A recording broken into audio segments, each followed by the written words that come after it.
On today's episode, we're going to be talking all about marketing consulting services. 'Cause damn, I was built to last. You move slow and I move fast, and that's facts. Only I can make a change. Slowly take a step today. I will never be the same, 'cause that's what it takes. Welcome to your Consulting Business Podcast. My name is Russell Pearson, and this is episode number 2. Today we're going to be talking about marketing consulting services, really a bit of a how-to on how to market your consulting business, because there is a lot of misinformation out there, and I want to bust a few myths. I want to make this thing a lot easier for you than it may have appeared, because most consulting businesses are out there working on referrals, which I love. Who doesn't like a referral? It's evidence that you're doing good work. And at the same time, a referral is something that someone else gives to you. So if you're wanting to change your business, if you're wanting to shift your business, if you're wanting to grow your business, whatever activity you want it to be doing, if you're relying on referrals from that, it becomes very, very difficult, because referrals are a thing that is given. They're not necessarily a thing that is generated. And there are ways to generate referrals. Is that referral marketing, or is that just asking for help? But I'm going to show you today on how to do the marketing and actually how to market your consulting services through a much simpler process. So number one, referrals, they're great. We sort of still want them, obviously, because it just evidences that we're doing good work, and it's good to get referrals. But at the same time, we still want to bring referrals through this process that I'm going to share with you in just a moment. And we want to be able to actually bring people into this process without needing to get referrals, so we can feed our business when we want. Now, I want to bust a couple of myths. Let's start with that. Now, the myth in particular I want to bust is that I need to create authority before people will take me seriously as a consultant. Now, on one end, there'll be all the people who've been working as a consultant for over 20 years, and they're like, I've built my authority over that time. But on the flip side, there'll be people who are new into the industry. Funnily enough, even those people who are 20-year plus veterans are often having problems with thinking that they have the authority to come in and actually speak to someone if they haven't had the experience in that space before. And while we do want to have very good consulting processes, very good consulting and professional practices, we want to make sure that we're taking people through effective strategies. We're designing effective tactics. The expertise that we have in a space really just enable us to speak the language, not necessarily get a better result one way or another. And in fact, they can often get in the way of us seeing more opportunities, because some of our historical, we'll say, experiences has told us that something's not going to work, even though the environment or the industry or everything around it may have shifted. All right, so number one, you do not have to have authority to be getting work in any space, which means that if you're out there speaking on platforms, or feeling you need to speak on platforms before people will take you seriously, or if you're out there creating content on social media, LinkedIn, other spaces, for the process of creating authority, if you are building websites so that people will take you seriously, I want you to understand that the authority building activity you're doing with those things is completely unnecessary. Because guess what? The project that you're being brought into, the outcome that you're creating, the problem you're coming in to solve is not about you.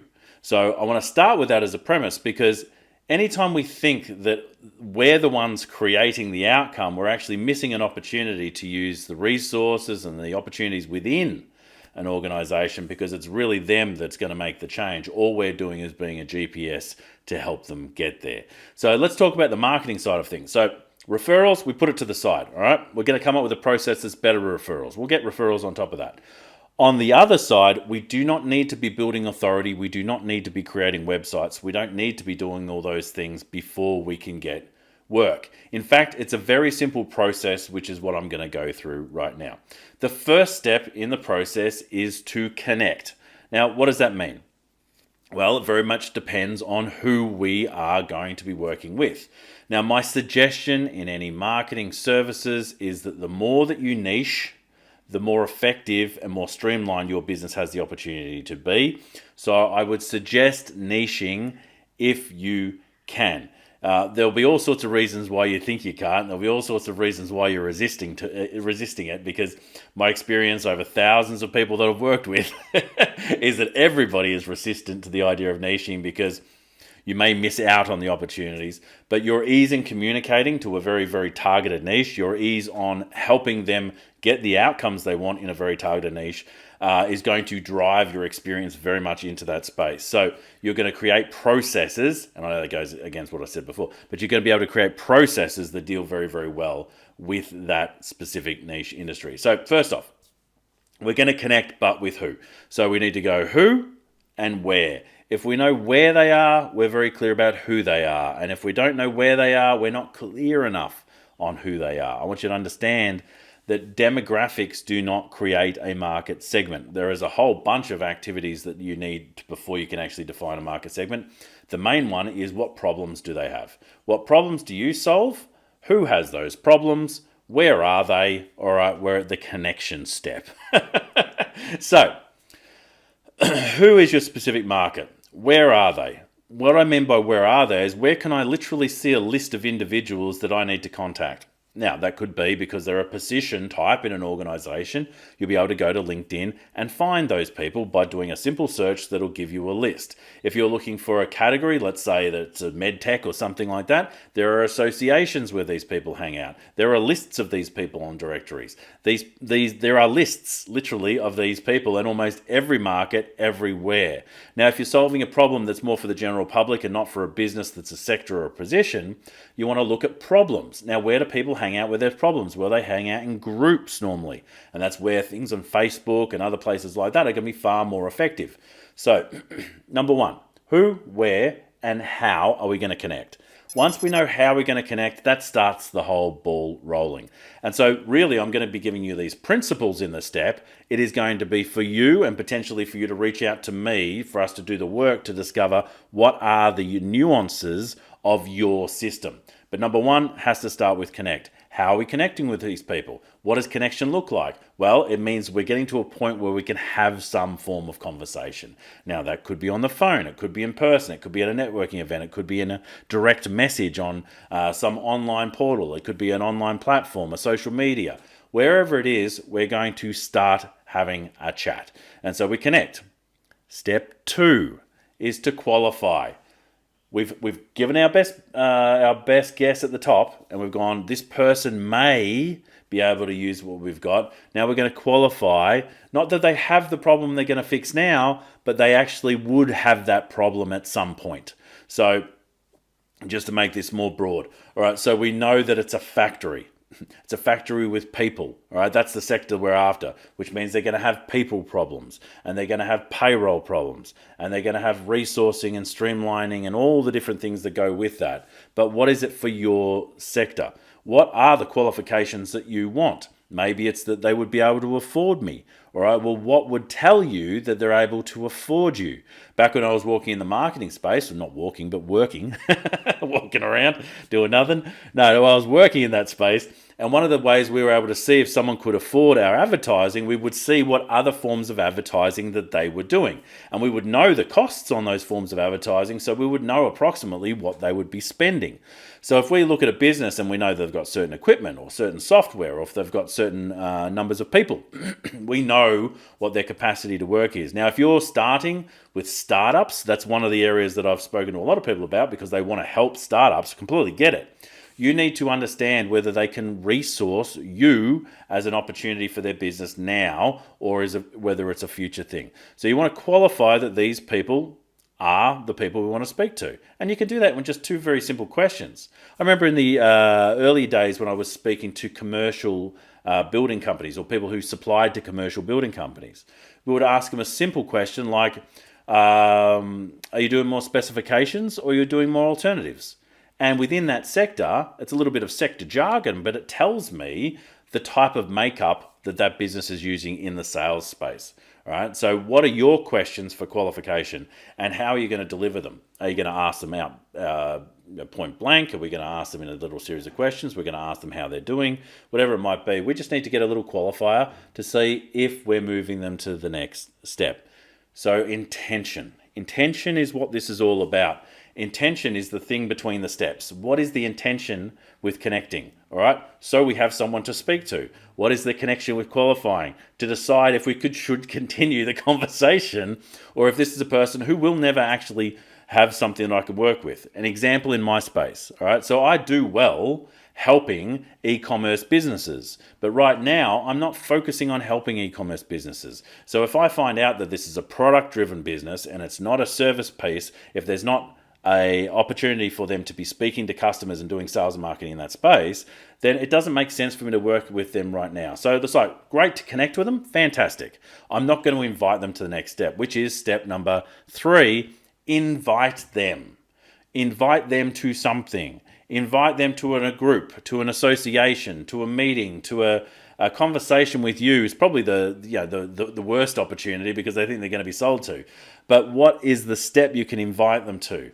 I'm not necessarily saying invite them to a barbecue or a family dinner, but you never know. If you're only working with a hand select few people, then maybe you would, right? But what is the step you're inviting them to so that you can get to know them and see what they're like? Interesting. Marketing has 3 traditional steps: know, like, and trust. And for anyone who's obviously listening to this, it's KNOW, know, right? We're not NO, KNOW, know, like, and trust. And most people believe that the know, like, and trust process is the idea that they need to know who you are, like you, and trust that you can do the work. But in actual fact, it's very much a two-way street. You need to know who they are to decide, do I like these people enough to actually spend time with them? And number 3, are they going to be able, do I trust that they're going to be able to do the things they need to do to get the result? Because sometimes you meet someone and you're like, they definitely need the help, but they're not ready to actually utilize the help that I'm able to give. Right? So maybe they need to do some things beforehand. Maybe they need to speak to someone else, or maybe they just need to shift their attitude. Right? And if you're not an attitude shifter, there's opportunity for you in actually getting better as a consultant. But then the other thing is that you might have other people who are mindset people. They might be able to help them with that first step, and then they may be ready to go. So we invite them to a step. Now, why do we invite them to a step instead of just trying to sell to them? Because we don't know who they are. We don't know if we want to work with them. We don't know really if we want to have them in our world. So we invite them to like a date of sorts, right? So I don't mind where that is. There are Facebook groups. That's why I've got a Facebook group called the Future Proof Business Group. If you're interested in that, you'll find it on Facebook, and that's a cool way that we can get to know each other, right? Doesn't mean we're going to work together. I have no idea whether we'll work together because I don't know what your problems are. But at the end of the day, it's a chance for you to get to know me. I get to know you. Go, all right, do we like each other? Do I even want you in my world? Do you want me in your world? And the cool thing is you get to opt out at any time. That's the point with an invite, is it's just a simple, gentle step. Something, you might even go, oh, I'll invite you to look at a video, or invite you to have a look at some other thing. It's not a sales step, right? It's a getting to know you step. So we move from connect, qualify, invite to a step. I like to call that next step the barrel. We have a place where we bring people to. It's a melting pot. I'm going to talk about the barrel a little bit more in future episodes, but really the barrel is a concept that I've created where you put people, you can tap it, you can turn it on, clients come out, you turn it off, clients stop coming out, and it enables you to grow when you want to grow. And in the old days, it would have been list creation. There was a way of actually doing that. This is far more engagement and more engaging. We're constantly in a conversation with these people, so we know when they're ready. All right, we call it the barrel step. So put that in. If you're drawing this on a diagram or you're doing anything like that, consider that you've got connect, qualify, invite, and then we've got a barrel of some sort. But you don't have to have the barrel. You can actually move through without the barrel. The barrel enables you to come back for opportunity if now is not the right time. So connect, qualify, invite. There's a barrel in the middle. We move to the next step, chat. We need to be able to have conversations with these people from time to time. If we can't, we don't know what's going on in their world. So how do we get to know what's going on in their world? Now, as a consultant, do you need hundreds of thousands of clients? It is unlikely, right? We're not an e-commerce business, but you might need to speak to 10, 20 people a month, right? It's a way of chatting and actually just getting to know what's going on in people's world. And you'll have short lists of these people. But I like the idea of if someone is qualified and they ideally would work with me at some point, depending on where their business is, I want to have a chat with them like once every 90 days, at least, if not more. And there are all sorts of ways, which I'll show you over future episodes, of how you can identify when to have a chat with people, not just put them in a CRM and speak to them every 90 days. All right. So we want to chat to them. And during that chat, we want to discover a couple of things. And only at that point do we move to the next step. So let's say we're chatting and then something triggers a response. You get like, they say something. It's like you're at a barbecue and someone says, you know, I've been trying to grow my consulting business, but I really don't know what my next steps are. Massive trigger for me, right? I'm like, oh, my ears prick up. I might be able to actually help this person. I've got so many ideas, but I don't want to dump it on them, right? There's no point in dumping all my ideas because I don't know really what their problem is. It's like you saying, oh, I've got a sore foot when you go to the doctor, and suddenly they just tell you everything they know about sore feet. It's ridiculous. So we're chatting to them. There's a trigger of some sort, and you go, well, I might have a few ideas about that if you want to have a chat. Invite them to a next step. It's called an intentional conversation, and I call it priority. And the priority step is really to understand three very simple things. And we'll talk about this again in future episodes, more depth. But it's three very simple steps. Is there a gap? Do they have a gap that you can solve? Is there a place they are and a place they want to get to which you can actually help them with? The next step. Do they identify they have a problem? Because I don't know how many people where I've gone, they've got a problem, but they don't know they've got a problem, or they won't admit they've got a problem. They won't allow you to help them, right? So if they don't say they've got a problem or they're having a challenge or whatever synonym of that is to that they want the actual support, they're not going to help. They're not going to let you work to the next piece. So don't even bother trying to push them. And yes, you can convince people, but life's short. Why do we need to work with people who are resistant? And so, is there a gap? Do they identify they've got a problem? And the third one, is this a priority for them now? It could be like, oh, well, it's a priority next year, late next year sometime. All right, well, it's not a priority for them now. Or it's a priority, after we have the baby. Or, it's a priority after we go and acquire that business. Whatever it might be, it's a later conversation. And then book a time with them just before that's about to happen so you can plan for it, right? So book another time, and I'll talk more about the sales calls and books and booking things and all that stuff later on. But ideally, if you've got those three ticks, they have a gap, they have a problem, and there is a priority to act on this right now. It could be this month, it could be this week, but now. Then we would invite them to a next step. Let's have a conversation about how I might be able to help you. And they go, yeah, because they've just identified they've got a problem. They know they've got a gap and it is urgent. Right? So they take to the next step. That step is the sales call. Sales calls are pretty straightforward. It's just understanding what's going on in their world and finding out what are the words that they're using. Coming up with some steps, next steps they can take, and then allowing them to say yes. Right? There's magic in the things that I'm saying here. But sales conversations don't need to be hard. And again, I will get more in depth into this. My very, very simple 4-step sales conversation goes like this. Make friends. Do discovery. Understand what is the problems that they're really having. Collaborate on a result. Collaborate on an outcome that they want. Collaborate on what are some very high-level steps to get them there.